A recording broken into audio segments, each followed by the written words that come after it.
గణేశాయ నమః. శ్రీ సరస్వతి నమః. శ్రీ గురుభ్యో నమః. భక్తులారా, వాల్మీకి మహర్షి రచించిన శ్రీమద్ రామాయణం యథాతథంగా చెప్పుకున్నాం. ప్రతి శ్లోకం దాని అర్థం. ఇందులో భాగంగా నిన్నటి వరకు మనం బాల అయోధ్యారణ్య కిష్కింద సుందర యుద్ధకాండలు పూర్తి చేసాం. ఉత్తరకాండలో కూడా మనం ఎన్ని సర్గలు అయిపోయినాయి?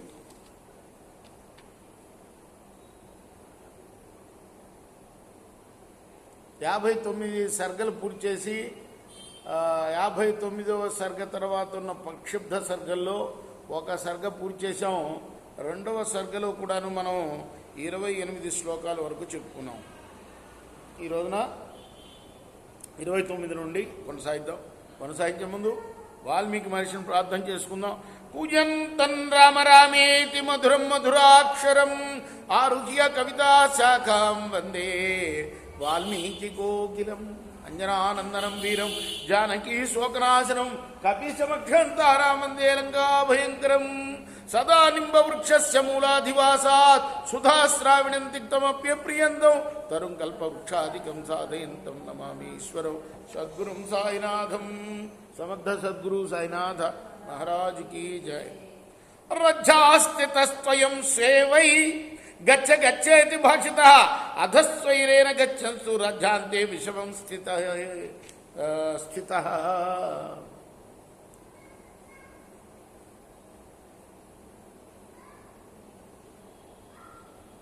వీధిలో ఉన్న కుక్కను వెళ్ళు అని తరిమావు.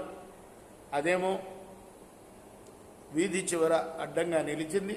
క్రోధేన హృదయావిష్టో దత్తోస్య రాఘవ ప్రహారో రాజరాజేంద్ర సాధుమాం అపరాధినం రాజేశ్వర రామ.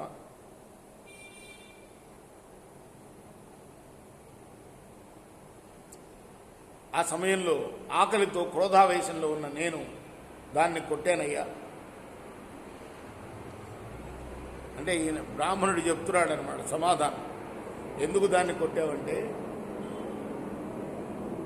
వీధిలో ఉన్నది అది వెళ్ళు అని తరిమాను, అయినా కూడా అది దారికి అడ్డంగా నిలబడింది కాబట్టి రామా, ఆ సమయంలో నేను ఆకలితో ఉన్నాను, కోపంతో ఉన్నాను, దాన్ని కొట్టాను, అపరాధం చేశాను, నన్ను శిక్షింపవయ్యా అన్నాడు ఆ బ్రాహ్మణుడు.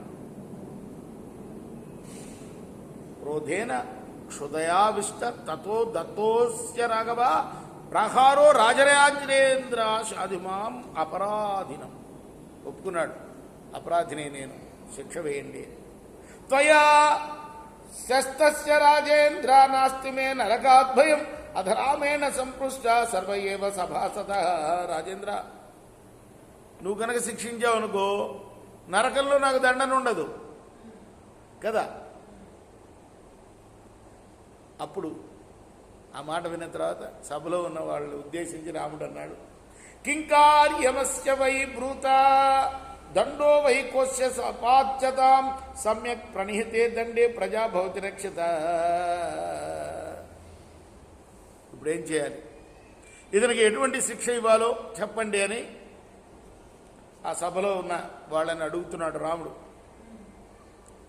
సరిగ్గా శిక్ష పడితేనే ప్రజలు రక్షింపబడతారు, రాజు సరైన శిక్ష వేస్తేనే. భృగ్భంగిరసకుత్సాజ్యావశిష్టస్య సకాశ్యప ధర్మపాఠక ముఖ్యాస్య సచివా నైగమాస్తదా ఏతే చాన్యే చ బహవః పండితాః తత్ర సంగత అవజ్జో బ్రాహ్మణో దండైరితి శాస్త్రవిదో విదుః భవతే రాఘవం సర్వే రాజధర్మేషు నిశ్చితా.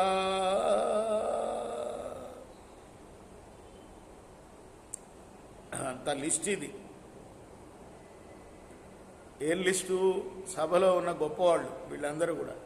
భృగు మహర్షి ఉన్నట్ట, అంగిరసుడు ఉన్నట్ట రాముడు సభలో, కుత్స ఋషి వశిష్ఠుడు, కాశ్యపాది ఋషులు, ధర్మశాస్త్రాధ్యయనం చేసిన వాళ్ళు, ప్రముఖులు, మంత్రులు, ఆయా సంఘాల ముఖ్యులు, ధర్మశాస్త్రంలో నిష్ణాతులైన పండితులు, వీళ్ళందరూ ఉండి ఏకగ్రీవంగా బ్రాహ్మణుని దండించడానికి వీల్లేదు అన్నారట. ఈ శాస్త్రాలు చెప్తున్నాయి అని పలికారట. అధతే మునయ సర్వే రామమేవా బ్రువంస్తదా రాజా శాస్తా హి సర్వస్యాత్వం విశేషణ రాఘవ త్రైలోక్యస్య భవాన్ శాస్తా దేవో విష్ణు సనాతన. ఆ తర్వాత ఆ ముళ్ళందరూ కూడా అప్పుడు రాముడితో అన్నారు, రామా, అందరినీ శిక్షించేవాడు రాజే కదా, విశేషించి నువ్వు శాసకుడు సనాతనుడైన విష్ణుమూర్తివే, నువ్వు ముల్లోకాలని శాసించేవాడివి నువ్వు అని పలికారు. ఏవ ముక్తే తై సర్వే శ్రావై వచనమబ్రవీత్ యది తుష్టోసి మే రామా ఇది దేయో వరో మమ ప్రతిజ్ఞాతం త్వయా వీరా కిం కరోమీతి విస్తృతం ప్రయచ్చ బ్రాహ్మణస్య కౌలపథ్యం నరాధిప కాలంజిరే మహారాజా కౌలపథ్యం ప్రదీయతాం. అప్పుడు సునకం మాట్లాడిందిడా, రామా నీవు ఈ విషయంలో అనుగ్రహించినట్లయితే, నాకు గనక వరం ఇవ్వదలిచినట్లయితే చెప్తాను విను.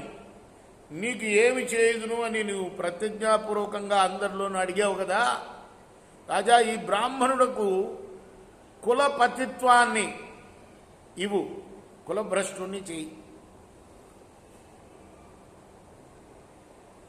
కాలంజర క్షేత్రంలో కులపతిత్వాన్ని ఇవ్వు ఇతనికి.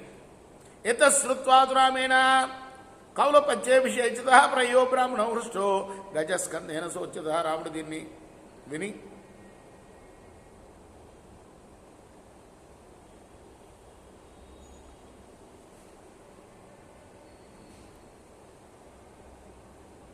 కాలంజర క్షేత్రంలో కులపతిగా నియమించాట. అతడు దేవుడు కులపతిత్వం ఇవ్వమన్నది కుక్క, కులపతిని చేయమంది. కులపతి అని ఉంటే కొన్ని వేల మందికి గురువుని కులపతి అంటారు కదా. కాలంజర క్షేత్రంలో కులపతిని చేయమంటే బ్రహ్మానంద పడిపోయాట బ్రాహ్మణుడు, ఏనుగునెక్కినంత సంతోషం పొందాట. అథ తే రామ సజ్వాస్మై మానావచో బ్రువన్ వరో ఏం దత్త ఏతస్యా నాయం సేపు మహోచిత. అప్పుడు రావణ మంత్రులు ఆశపడుతూ, రామా ఇతనికి ఇది దండన కాదయ్యా, వరం ఇచ్చినట్లు కదా. ఏవ ముక్తస్సు శివై రామవచనమబ్రవీ నయూయం గతిజ్ఞావై విజయనా జానాది కారణం. రాముడు మంత్రుల మాటలు ఆయన అన్నట్ట, దీనిలో ధర్మరహస్యం ఉంది, మీకు తెలియదు, ఈ సునకానికి తెలుసు ఆ కారణం ఏమిటో.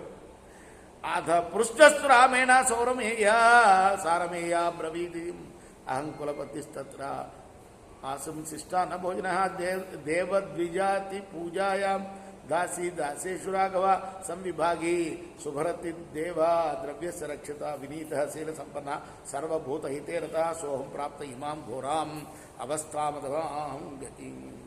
రాముడు అడిగట సునకాన్ని. సునకం చెప్పిందిరా, నేను ఒకప్పుడు కులపతిగా ఉన్నాను,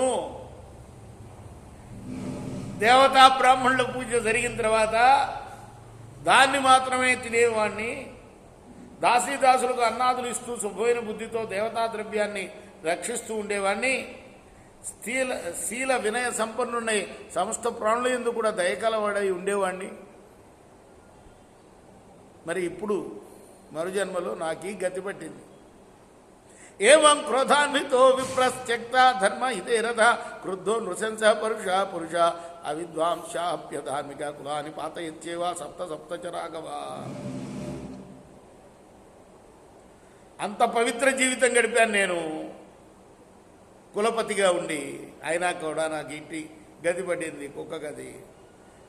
ధర్మాన్ని పరిత్యజించినవాడు, అహితం చేయటం ఎందు ఆసక్తి గలవాడు, క్రుద్ధుడు, కురుడు, కఠినుడు, అవిద్వాంసుడు, అధార్మికుడు అయిన ఈ బ్రాహ్మణుడు వెనకటి తరాల్లో 7 రాబో తరాలు 7 పతితములుగా చేయను. తస్మాత్ సర్వాస్వస్థాయ కౌలపచ్చన్నకారయే యమిచ్చేన్నరకన్నేతుం సపుత్రప శుభాంధవం దేవశ్వధిష్టం కుర్యాత్ గోష్ఠ బ్రాహ్మణేశ్య. అందువల్ల ఎట్టి పరిస్థితుల్లో కూడా కులపతిత్వం చేయకూడదు. ఎవరినైతే పుత్ర వసు బంధు సహితంగా, పుత్ర పశు బంధు సహితంగా నరకానికి పంపాలనో వాళ్ళకి ఈ కులపతిత్వం ఇవ్వాలి. కులపతిత్వం అంటే కేవలం శిష్యులకు పాఠాలు చెప్పడమే కాదుట, గోవుల మీద బ్రాహ్మణుల మీద కూడా అధికారం ఉంటుందిట వాళ్ళకి. కులపతులకు దేవాలయాల మీద ఎంత డేంజరో తెలుసా? దేవాలయాల్ని ధర్మకర్తలుగా ఉండేవాళ్ళకి ఇందులో చెప్పారు, బ్రహ్మస్తం దేవతా ద్రవ్యం స్త్రీనాం బాలధనంజయ దత్తం హరతియో భూయా ఇష్టైసా వినశ్యతి. ఎవడైతే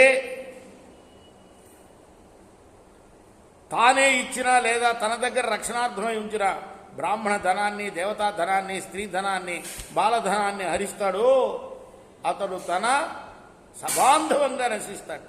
బ్రాహ్మణ ద్రవ్యమాదత్తే దేవానందైవ రాఘవ అధ్యాపతి ఘోరేవై నరకే బీజంగే. అందుకోసం శిక్షగా వేసిందనమాట ఇది శునకం. కులపతిత్వం ఇవ్వమని ఏదో ఒకటి మిస్టేక్ చేస్తాడు, సబాంధవంగా నశిస్తాడు వీడు. రామ బ్రాహ్మణ ద్రవ్యాన్ని, దేవతా ద్రవ్యాన్ని అపహరించిన వాడు వెంటనే అబీచి అనే నరకంలో పడతాడు. మనసాపి దేవస్వం బ్రహ్మస్వం నిరయన్నిత్యం పతిచ్చేవనరాధమా. దేవతల ధనాన్ని, బ్రాహ్మణ ధనాన్ని మనస్సు చేతనైనా సరే ఎవడు కోరుకుంటాడో ఆ నరాధముడు నిత్య నరకంలో పడతాడు. తశ్రుత్వావచనం రామో విస్మయోత్ఫుల్లలోచన శాప్యగచ్చన్ మహాతేజ యత ఏవాగతస్తత. మాటలు విన్న రాముడి నేత్రాలు ఆశ్చర్యంతో వికసించిపోయినాయి. ఆ శునకం కూడా వచ్చిన చోటికే వెళ్ళిపోయింది. మళ్ళీ అక్కడి నుంచి మనస్వి పూర్వజాతిజ్ఞో జాతిమాత్రోపదూషిత వారాణస్య మహాబాహ ప్రాయందోప వివేశ. ఆత్మాభిమానం కలది, పూర్వజ్ఞానం కలది. అంటే అది ఒకప్పుడు దెబ్బతినిందనమాట. కులపతిత్వం ఉండి శునకమై పుట్టింది. జాతి మాత్రం చేతనే దూషింపబడినది అయిన గొప్ప భాగ్యం గల శునకం వారణాసిలో ప్రాయోపవేశం చేసి ప్రాణాలు విడిచిందట. కాశీలో చనిపోతే పునర్జన్మ ఉండదంటారు కదా, అది కృష్ణార్పణమస్తు.